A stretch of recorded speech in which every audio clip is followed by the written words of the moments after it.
I really don't appreciate the censoring because, like, we're nothing without each other. We got to have conversations to be able to build, you know? Right. The point that I brought up with CLOCKSYN is that if you were to just remove meat off the table, do we necessarily have enough of the other things to feed the global population? So you're saying for someone who meditates, it could actually physically help their physical health, like by meditating? Absolutely. Wow. Absolutely. Okay. Like if you have. For me, it's like letting go has probably been the best thing that's ever happened to me, because instead of me looking for the guru, I end up finding the guru in me. It's going to be a byproduct of helping everyone else. Because when you help yourself, you're able to help other people. We're able to build together. It's going to feel like, dang, I just got to this new level, and now I got to deal with this, now I got to deal with this, and it's going to keep stacking on constantly. Use that as your pillar of strength to be like, wow, since these challenges are getting stronger, it must mean I'm getting stronger. Otherwise, they wouldn't be there, because the universe only gives you what you're prepared to handle. So even if something feels like it's impossible, it's only impossible in your mind.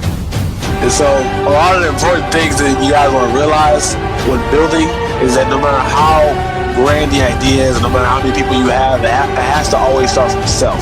Because if you don't get yourself right, you're not going to be able to build with somebody else. See, that's because everybody know that, you know, the government coming after people when you talk too much.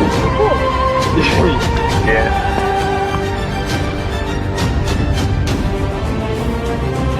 I mean, if nobody talks about it, then I mean, you know, it's gonna stay the same. You know, CLOCKSYN, and I already told you this, but you were the person who inspired me to start writing my book. So I can focus and all of that, but you were the one who showed me in the midst of calamity and confusion and drama and chaos and all that shit, that's where all of your best work, or most of your best work, will come from. People need dramatic examples to shake them out of apathy, and I can't do that as Bruce Wayne. As a man, I'm flesh and blood. I can be ignored, I can be destroyed, but as a symbol, I can be incorruptible. I can be everlasting. What's in it? CLOCKSYN. CLOCKSYN. What up, CLOCKSYN? Soul fam, CLOCKSYN. CLOCKSYN. CLOCKSYN. CLOCKSYN. My homie CLOCKSYN. The CLOCKSYN sound like you need to come up. CLOCKSYN coming up next. Hi, CLOCKSYN. Yo, CLOCKSYN. Peace to the universal family. My name is CLOCKSYN. I don't regret this. You know, I used to regret the decisions that I made because I didn't understand where they would put me. But now I'm glad I don't understand. You know, I'm glad that my life is a empty canvas and I get to write whatever I want into that canvas to make it my future, you know?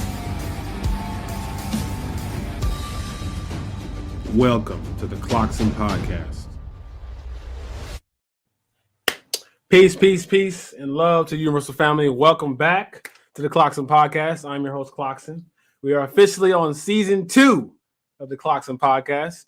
I have a very, very special interview for y'all today, y'all. All right, so this brother right here, he really doesn't need too much introduction, but I'm gonna give him one anyway. All right, this brother has accomplished so many things at the age that this brother's at. Like, let me just tell y'all, like, just from the top, right?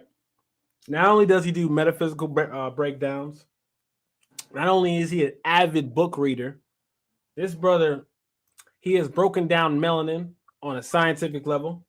Okay, he has explained the science behind chakras.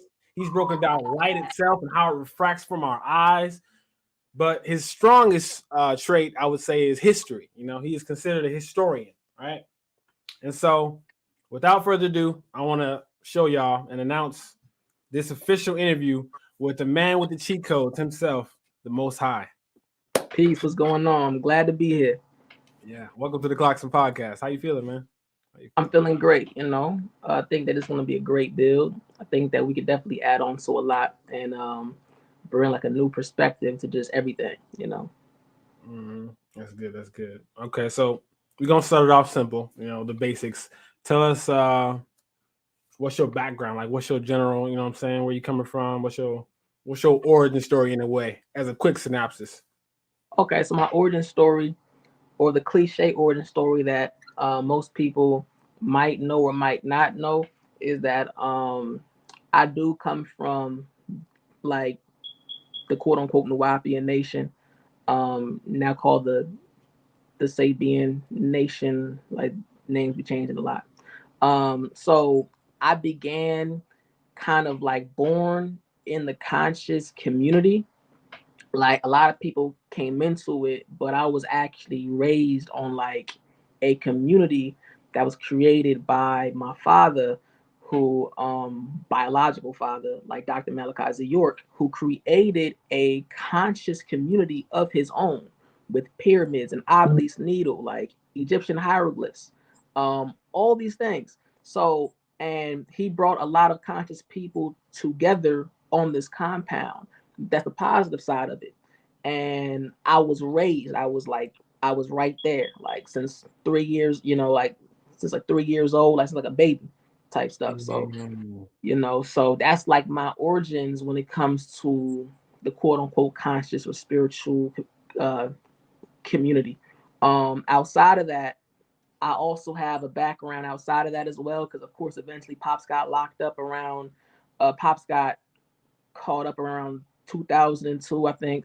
A lot of people might know that story of when the government came in, they raided our compound and whatnot, and for their own reasons. And Pops was jailed and X, Y, and Z. And that made a lot of people eventually, especially after we lost that land, after we lost Samaray, a lot of people moved out and went to other places and X, Y, and Z. And I'm gonna say it had negative effects on like a lot of people.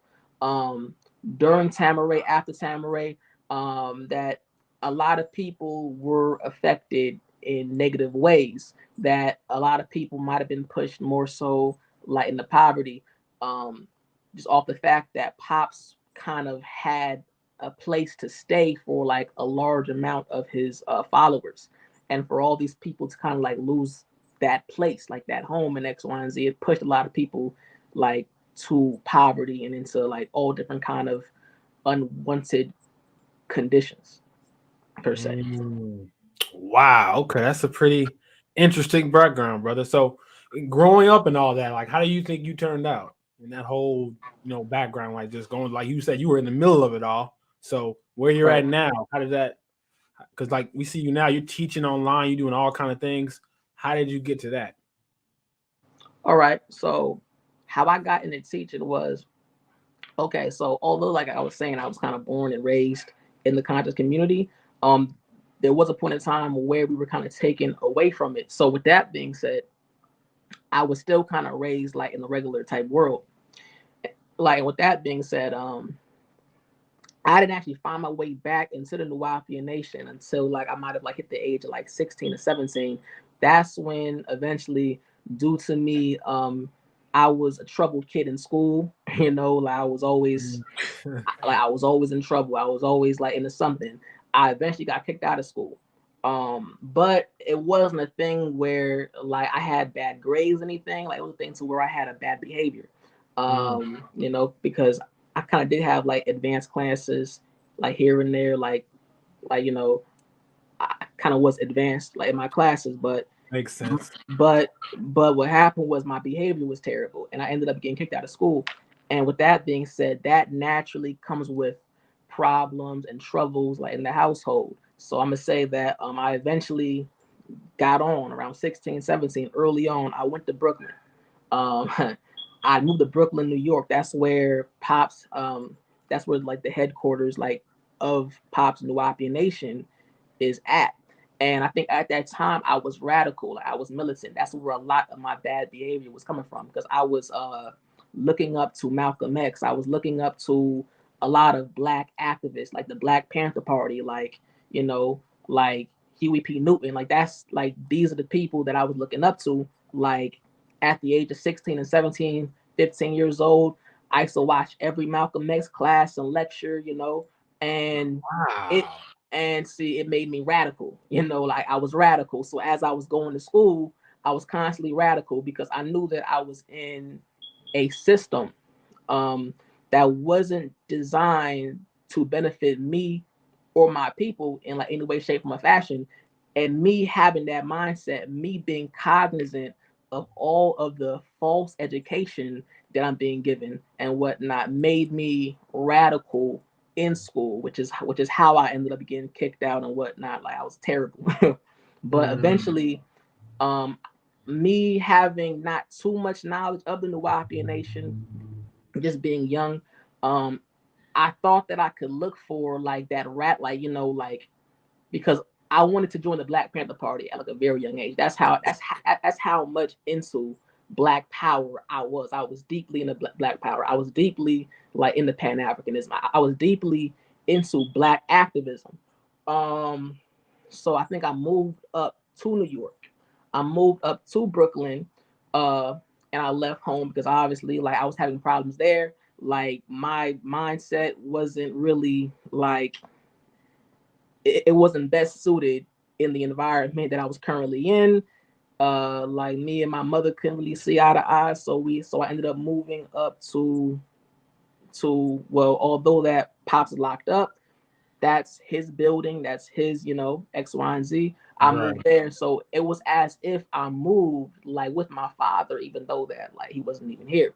So I moved up there to kind of see if like, you know, if I would resonate, because I'm thinking, okay, so these brothers are walking around in black and gold, they're all dressed up and they're all fancy and they're like teaching and they're all like you know, like knowledgeable. And so I'm thinking that I'm looking for my like calling.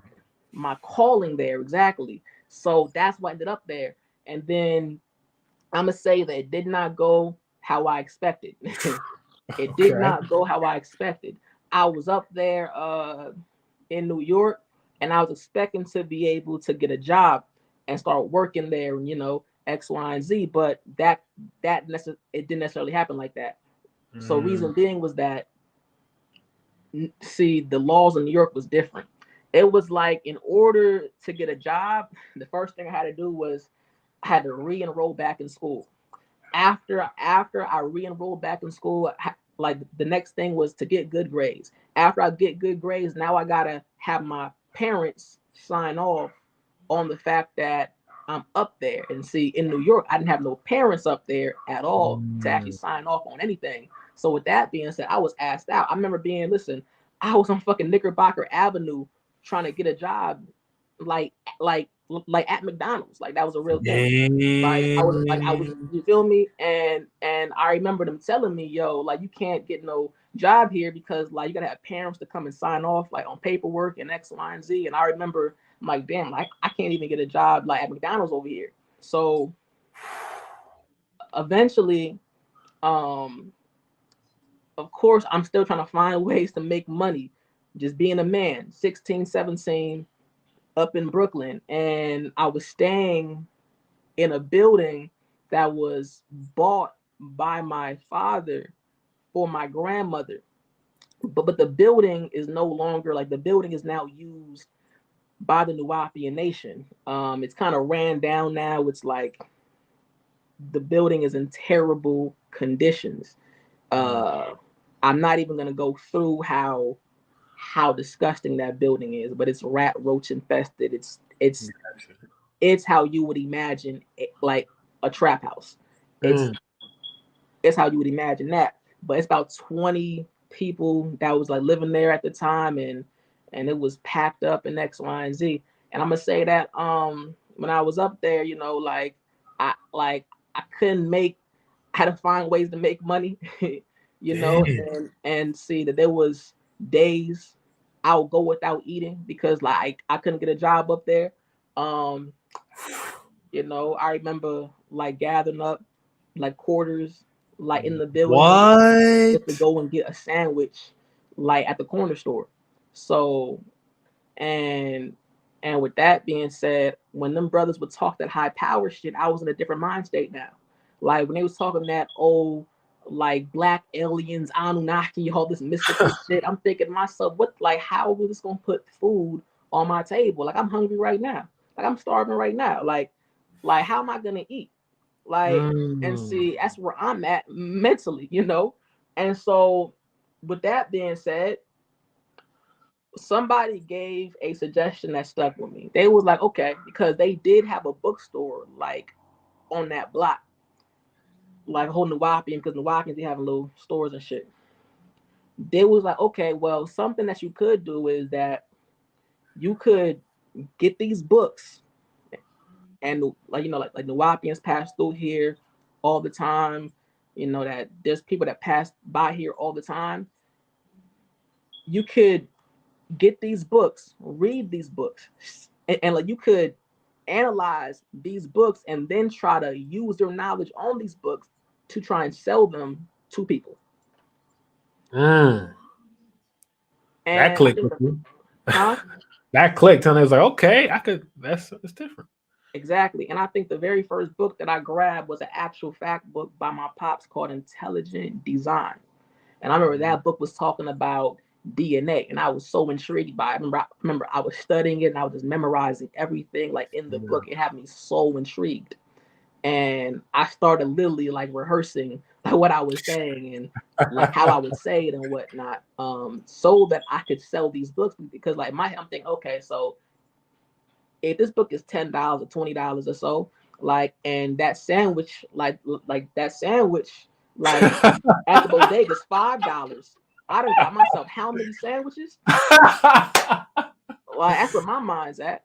So no, but that's the realistic reality though. But hold on with your story, because like that's a realistic reality. A lot of our brothers that are in that type of environment necessarily don't soak up the knowledge because it doesn't really equate to how they want to live. You know what I'm saying? They want to make money. They need to get out of what they need to get out of. So people are trying to say, "Oh, become conscious, become this." Like they could care less about that. So you were actually in that reality where knowledge to that level was like it didn't really mean much until, okay, wait a minute, if I can make money off of it, then now with the switch, that became your drive. Exactly. So it's like, how do we relate to the youth? And we do that by understanding the situations that they're in. So I was in a situation to where that could no longer relate to me. Although that I came up there, like I was radical and I was militant and I was on some Black Power shit, like on the down low, like all that shit kind of like when you're in survival mode, it's a little different. So, but that's when I started to really pick up those books. And I'm gonna say, I eventually ended up leaving New York. I think my aunt offered me a place to stay eventually because I was damn near homeless up there, like with the way the conditions of that building and how the AC and shit was off and it was colder like inside the house than it was outside. It was bad. So like eventually I went back down to Georgia and she might have offered me a place to stay for like a good like 2, 3, 4 days, and then I got kicked out of there too, while I was trying to get a job down there. So, and then at that point, I'm at square one, and like while I'm back at square one, it's like I end up doing other things to make money again, like and huh? You gotta stay afloat somehow. Yeah. Right. So, and then with that being said, I'm gonna say that I had a period of time where I was wilding and I got into a very bad injury. And this is how I got back like in the reading books. Because I think at this point about 16, 17, at this point, I'm back in Georgia. I'm about 18, going 19. I'm about 18, 19 now. And I'm back in Georgia and I remember I got into a very bad injury, like I was running. And my kneecap had popped out of place, legs and fucking twisted up in ways that I can't even explain. Like that shit freaked me out. And I'm gonna say that I was rushed to the hospital.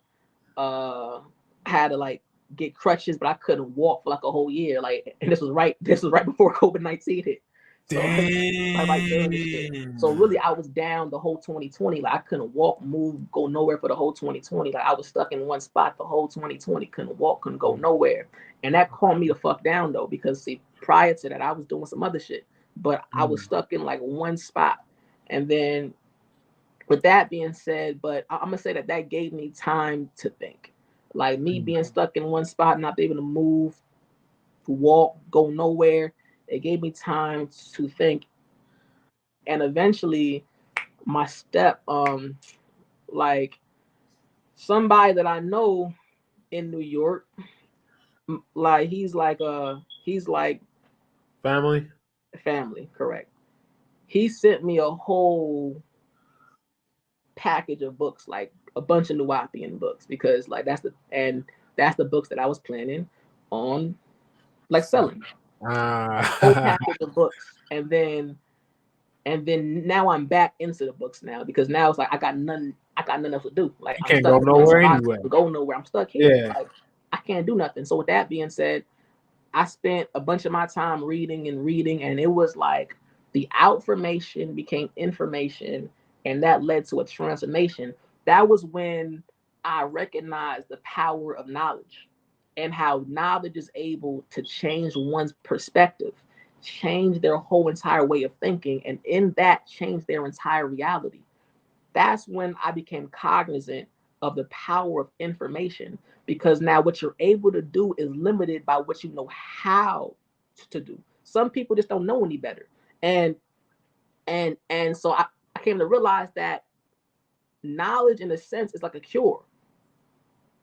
It's a cure, and a lot of our people are walking around mentally sick and don't know it. So and then that was when I realized that I was mentally sick. It's like I was mentally ill, and it could be due to my past. It could be due to and and not just the past that happened after Dr. York and like Tamaray, but even with Dr. York and Tamaray, like that may have caused something. So with that being said, that's when I first really got into the books, and eventually I did start teaching and sharing things that I knew, and that's kind of like how I got back into it ultimately. And right there, because you just broke down your past beautifully, brother. And like, I ain't never heard one quite like that. Like, damn, the Most High has been through some things. Damn, you said scraping for quarters. Like, I know how that feels. So, and most people don't know that because most people, when they see people on social media, they have this rose-colored glasses type of view on people. Like, oh, they were always perfect. Like, nah, half the Right. people that you look up to, they've been through some things, and you, brother, you have been through some things. Right, and listen, and everybody's been through things. So it's more so being using, like it's like more so when you recognize that you're able to relate to people, Right. because like I'm not alone, you're not alone. It's like we've all been through some things, honestly. Diamonds are made under what? Under pressure. So Okay, so my next question is, since you brought up, your history and how you got to where you are necessarily, I want to know about the current Most High.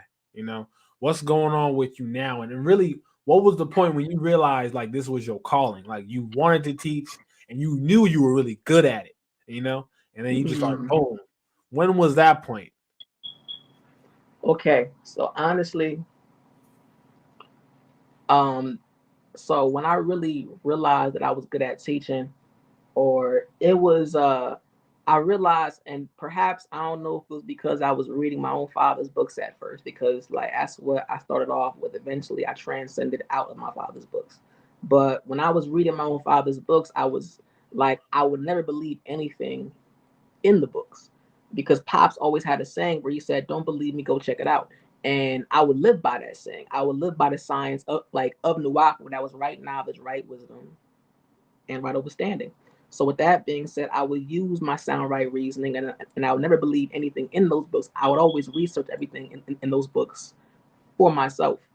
And I would try to figure out ways using my own mind, like my own empirical data and research, how could I substantiate statements being made in these books, because see, certain things in those books might just sound outlandish. And I noticed that it's because of sometimes that like there's a lack of context there. And so I would do my own research to try and find that context, and to broaden, like just like to basically put it all in perspective. And that's when I knew that I was a good teacher, is when I was able to take things that I was learning and put it into my own words or find like a different way to like convey it. That's actually when I started to really get into it. That's kind of like how I knew. But currently now, I eventually ended up transcending out of the Nuwapian doctrine and teachings, uh, due to me using that science, that sound right reasoning. Okay.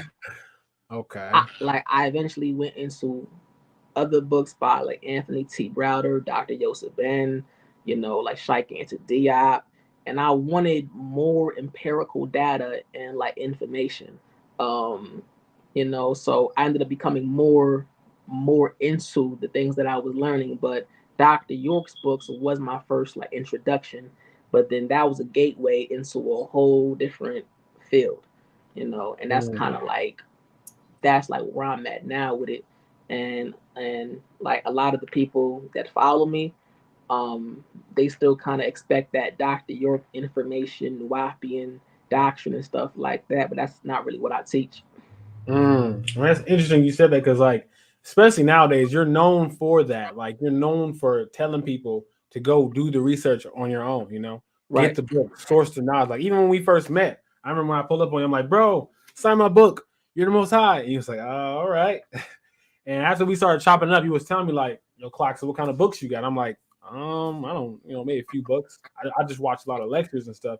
He was like, that's cool and all, CLOCKSYN, but it's always good to have books for sources of your knowledge, because when somebody asks you where you get that from, you don't want to be like, oh, this guy said it and that guy said it. So I always remember from the jump, you was telling me, get on the books, CLOCKSYN. You even recommended me some of the great books that I have now. So that's like something you're pretty known for. It's like, pushing people to read books more, get the knowledge for yourself. Don't even just take my word for it. Read it for yourself.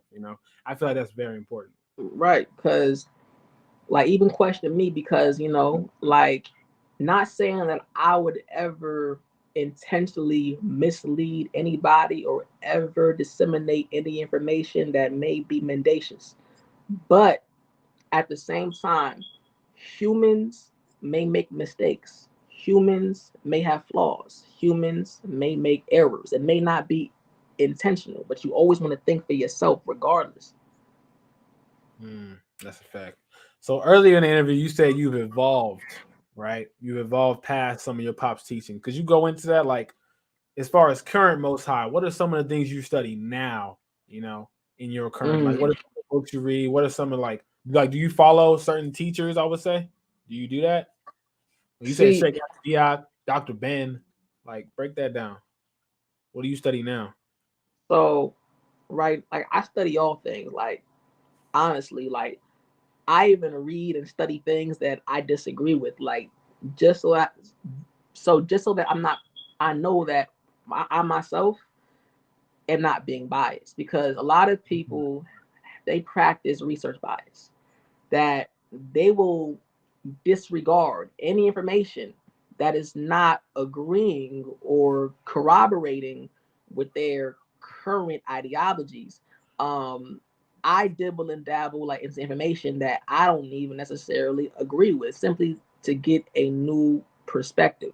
And that's what and that's kind of like that's how I study. So right now I'm studying in deep in the science, because science and spirituality like that can be seen.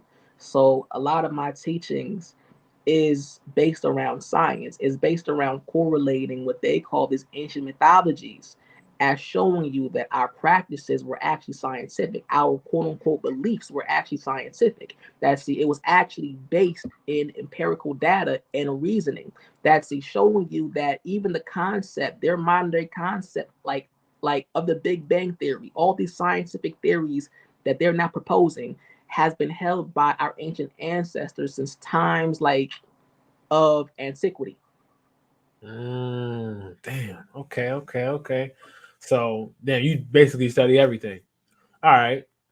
I do got a personal question for you, because like I've seen you in your lives, even when we chop it up. Like, as much as you talk about the books and whatnot and the things you research, when you're actually breaking down things, it seems like you just go straight from the dome, like straight Jay-Z style. I don't really see you pick up books like, okay, so This is the breakdown of you. It's just like all in your head.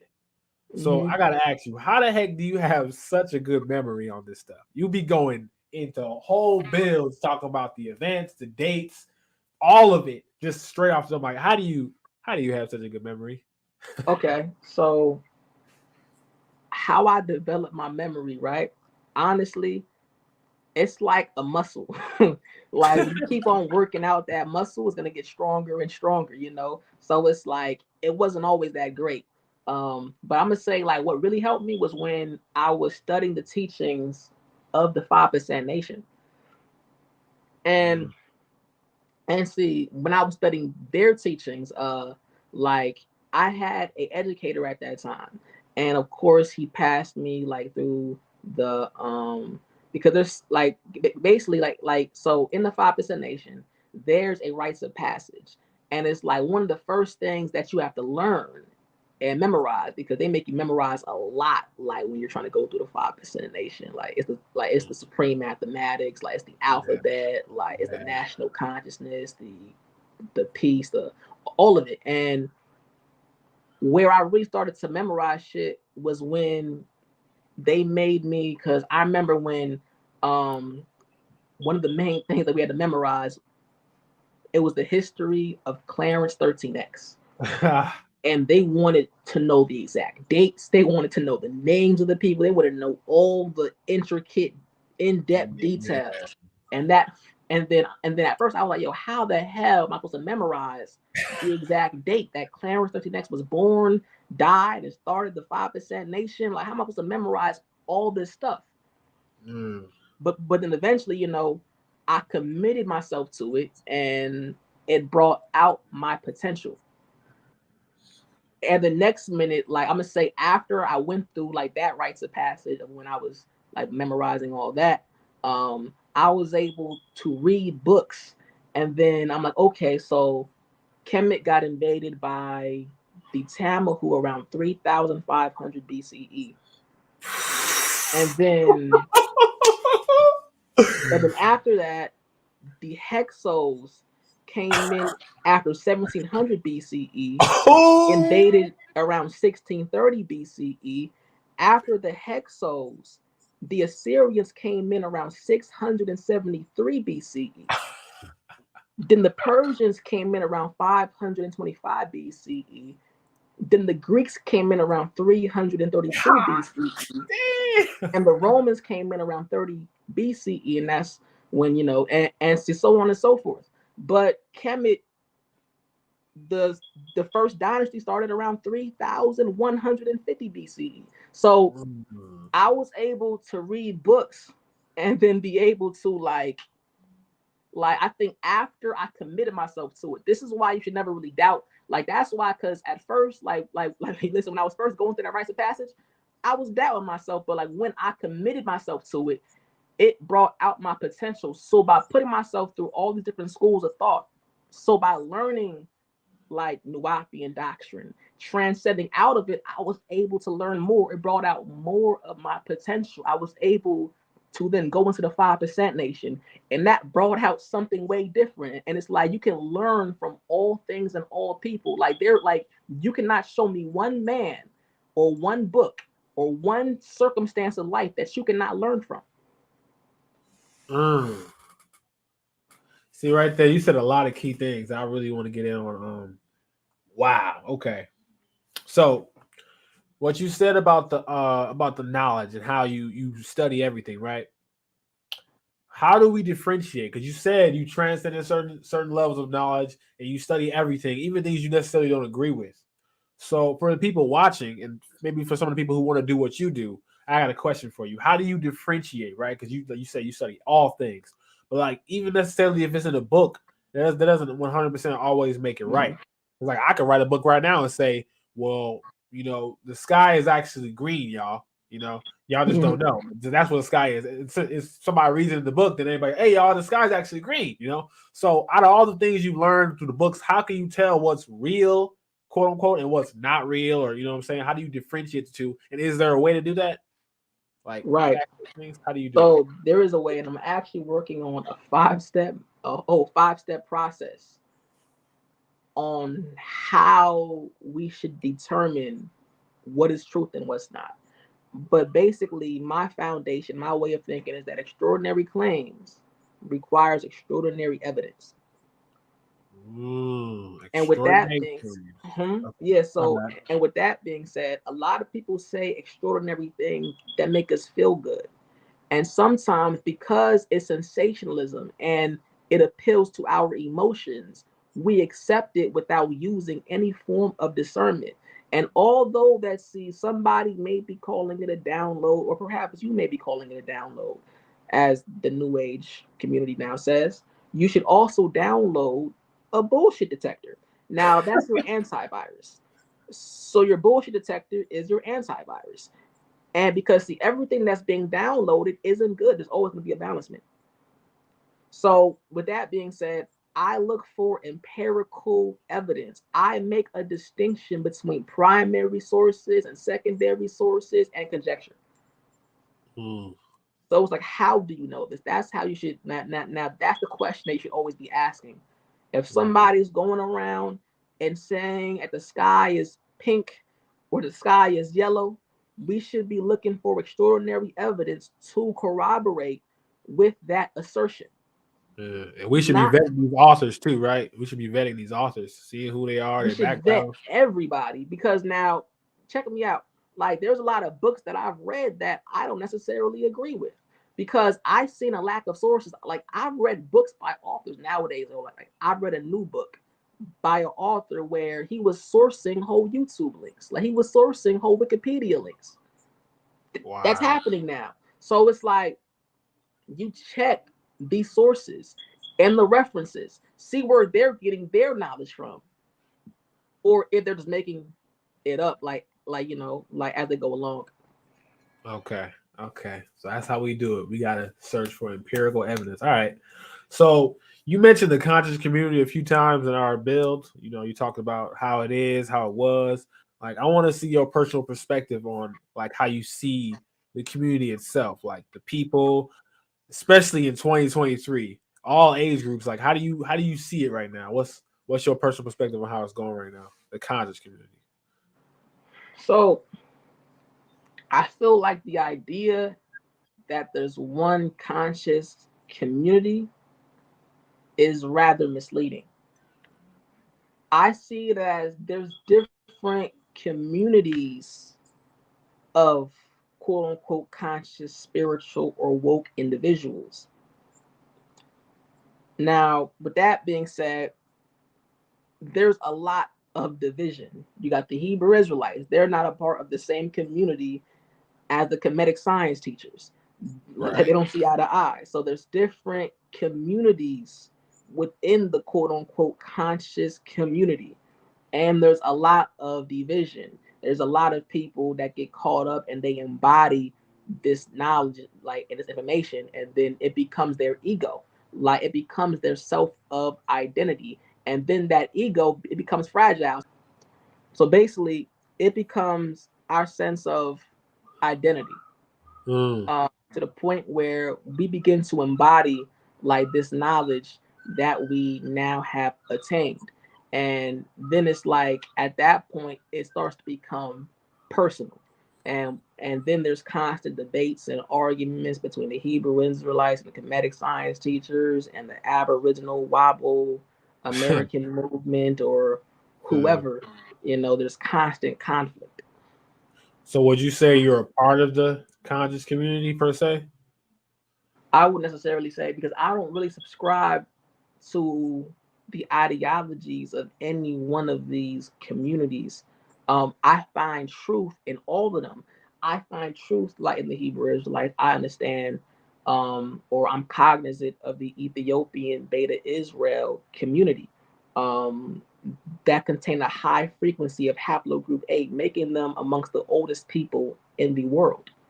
Because like that's the oldest DNA blueprint, like on the paternal side.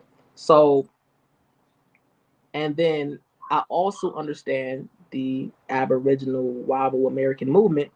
Like when they do say that, see, we were here, as in us, as in like dark-skinned people, because when you look at the oldest human skull found in the Americas, in Brazil, which dates back, like over 1500, my bad, not 1500, 11,500 years ago. It was a skull that they call Lucia. It was found in the Americas, and it had Negroid Australoid features, right? Which basically, in a sense, means that it was black. So I find truth in all these different teachings. I find truth in the Kemetic science teachers. I find truth in all of it. Now, people may be quick to label me a Kemetic science teacher without necessarily knowing that I was born and raised like at a point in time, like when the Nuwapian nation was Kemetic. So it's like I adopted that culture in a sense. I was born with a Egyptian name. I was raised around Egyptian culture naturally, or Kemetic Hotep culture, as people say now. Yeah, I was going to talk about that. Like, you don't have no traditional American name. Like, your name is Ahmos. That's not Bob or Peter. You know what I'm That saying? middle name is Unk Atun. Unk is in my middle name. Like, that's not a name that I grew up and said, you know what, I want to be this or be that. And I was raised like this, but I understand that my ancestors are from West Africa. So, but you was born into it, whether you liked it or not. Right. Okay. Right. So that's something that I naturally embody, but I do understand the connections between certain tribes in West Africa and how they talk about coming from that Nile Valley region at the same time. Okay, so based on like you said, you study all different types of religions and practices, and you see truth in all of them. But as far as you personally, like, I guess most people would just assume based off of your history that you would subscribe to a certain doctrine, right? Even though you said you transcended that. How does that like necessarily feel when people come up to you like, oh yeah, you're this guy, you're Amos, you're the Most High? How does that how do you take that? Because a lot of people could like just assume things and assume you believe in certain things, even if you might not. Like, do you come across that a lot? Yeah, nah. Like naturally, if I'm walking around like with an Egyptian background, Egyptian fur, Egyptian act, you're not wrong for saying that's an Egyptian Kemetic science guy. And I'm well knowledgeable on the history of Egypt, but that's because that's something I've been reading on since I was about 8 years old. Right. Why? Because I wanted to know the meaning of my name. Like, I had an Egyptian name. I wanted to study who was Ahmos. Like, what does that name mean? Unk Atun. Like, what does it mean? Like, where does it come from? So that's naturally going to bring about that interest. So I've been reading on Kemet in Egypt since I was about 8 years old, but that's because that's something that's always been a part of me and who I am. But see, ultimately speaking, I study world history. For somebody that's not the Most High, for somebody that doesn't study all the books in the world, what do you think some people should know as a standard about basic history? What do you think the general population should know about history?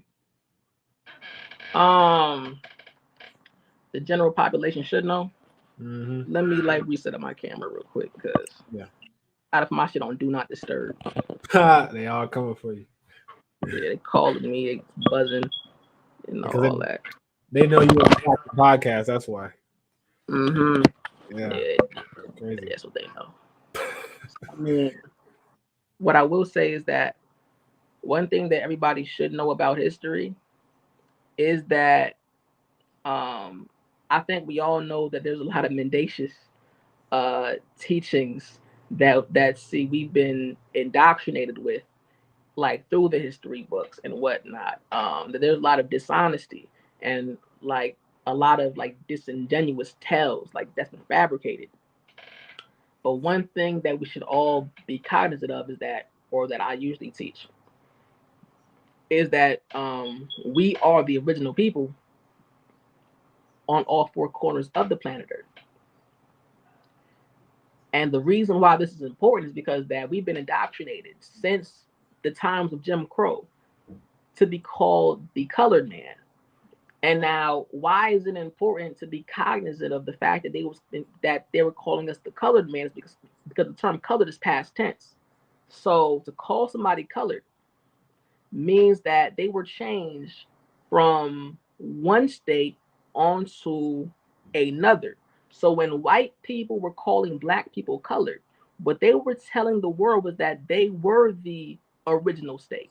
And that, see, they were also at that time propagating a teaching of Ham's curse, to where they were saying that our dark skin was the result of a disease, a curse that came from God,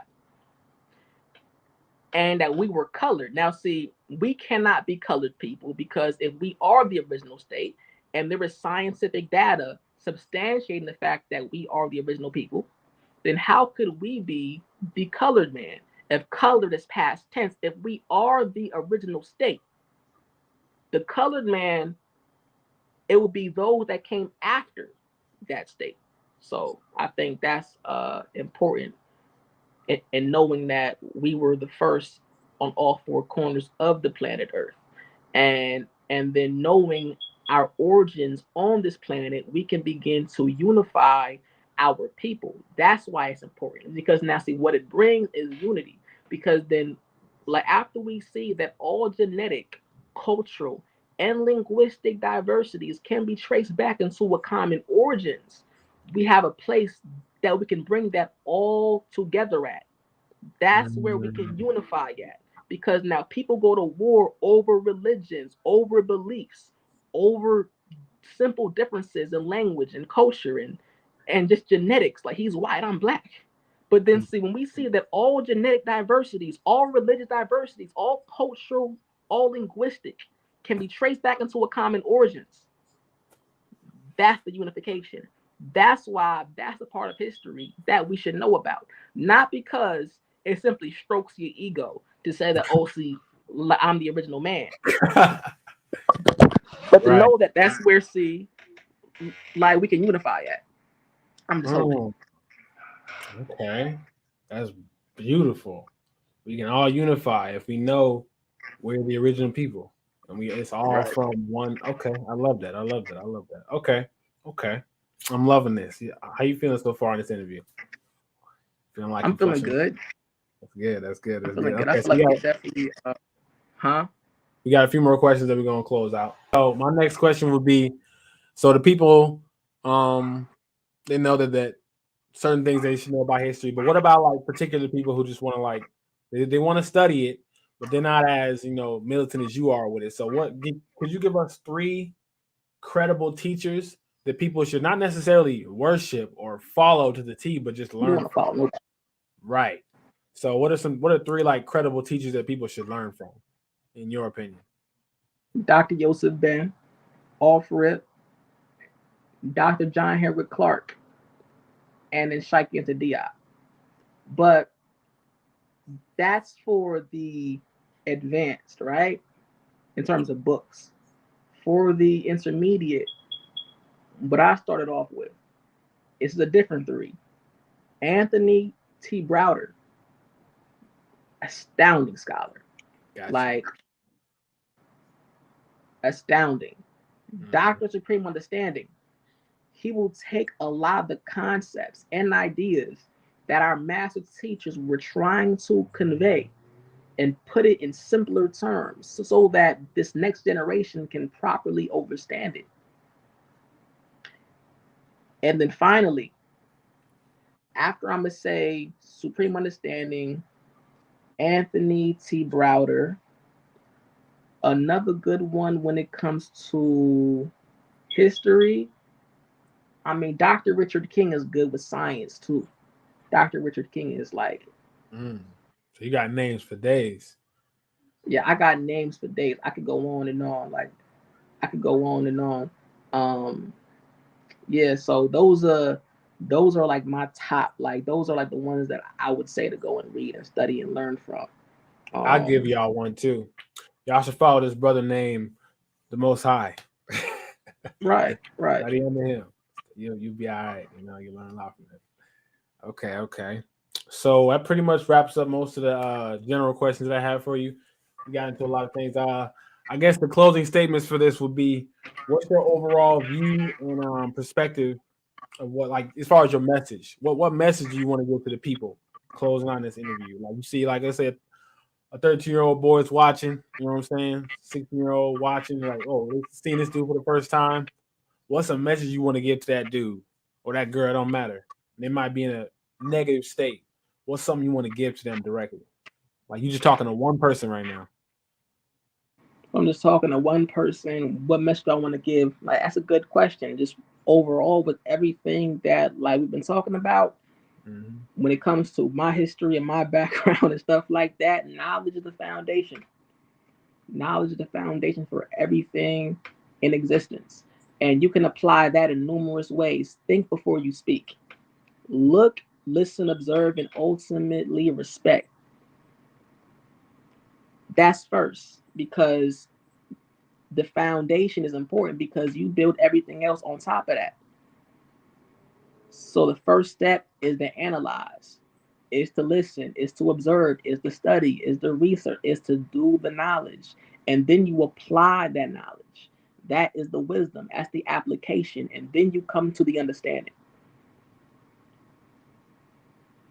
But knowledge is the foundation. Like that's, like that has the ability to change one's entire perspective and then change their reality, because reality is a materialization of thought forms. And by changing our thoughts, you can change your own reality. Beautiful, brother. Woo! Clap it up for that. All right. So tell the people your social medias, what you got going on, and what you got coming next. Right. So like my social media is the Mosehigh, TheMose, because Mose is my nickname. The Most High. I'm not a stoner. Okay. That's not what that implies. But I have numerous interviews also coming up. I'll be on the Killer Priest podcast. I'll likely be on Signetter. You can catch me like on different platforms soon. And I'm currently working on a book. Ooh, okay. And if y'all love this, he will be a returning guest. Y'all gotta let me know if y'all rocking with this. He'll be coming back if y'all like it. Okay, this brother also has products too. He has, his own clothing line, the Most High. Also, Third Eye, like an ointment, I would say. My herbs is up now too. Oh, really? Okay. Yeah. So them into that. Where they go to get that stuff? Where they go to get that? So on my website, themosehigh.com, TheMose.com. I got stuff for the lungs. I got stuff for your brain. It can boost your memory. So I got a lot of different herbal teas and tinctures, and I'll be adding more. All right. I love to hear it, Jim. Well, thank you for coming on, brother. I really appreciate this. This was big. Appreciate it. So, appreciate it. But yeah, thank y'all for watching. This was officially season 2, episode 1 of the CLOCKSYN podcast. Hope y'all love it. Like, share, follow, and we'll catch y'all later. Peace. Peace.